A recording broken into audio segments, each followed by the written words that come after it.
Վարչապետ Նիկոլ Փաշինյանը շնորհավորական ուղերձ է հղել Չինաստանի Ժողովրդական Հանրապետության նախագահ Սի Ցզինփինին եւ պետական խորհրդի նախագահ Լի Ցյանին երկրի կազմավորման 76-րդ տարեդարձի կապակցությամբ։ Ուղերձում Փաշինյանը բարձր է գնահատել Չինաստանի պետականության ամրապնդման եւ միջազգային դիրքավորման ճանապարհը, ընդգծել Հայաստան-Չինաստան ռազմավարական գործընկերության նշանակությունը եւ պատրաստակամություն հայտնել խորացնել երկկողմ հարաբերությունները։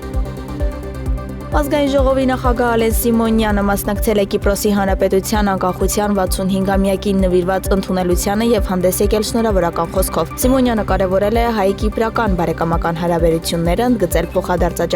եւ բարձր մակարդակի քաղաքական երկխոսությունը։ Նա նշել է, որ ռեզիդենտ դեսպանատների բացումը նոր հնարավորություններ կստեղծի տնտեսության, բարձր տեխնոլոգիաների, զբոսաշրջության եւ կրթության ոլորտներում։ Ազգային ժողովի նախագահը նաեւ կարեւորել է խորհրդարանական գործակցությունը եւ Կիպրոսի հայ համայնքի դերը, ընդգծելով, որ Հայաստանը պատրաստ է շարունակաբար խորացնել երկկողմ կապերը։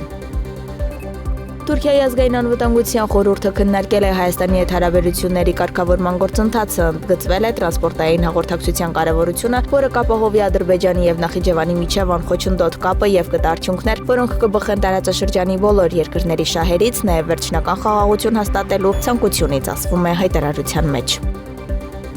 Թուրքական ավիաուղիները հայտարարել են դեպի Ռումինիա եւ Հայաստանի մայրաքաղաք Երևան կանոնավոր չվերթներ սկսելու որոշման մասին։ Նշվում է, որ այդ որոշումը կայացվել է հիմք ընդունելով հնարավորություններն ու շուկայական պայմանները։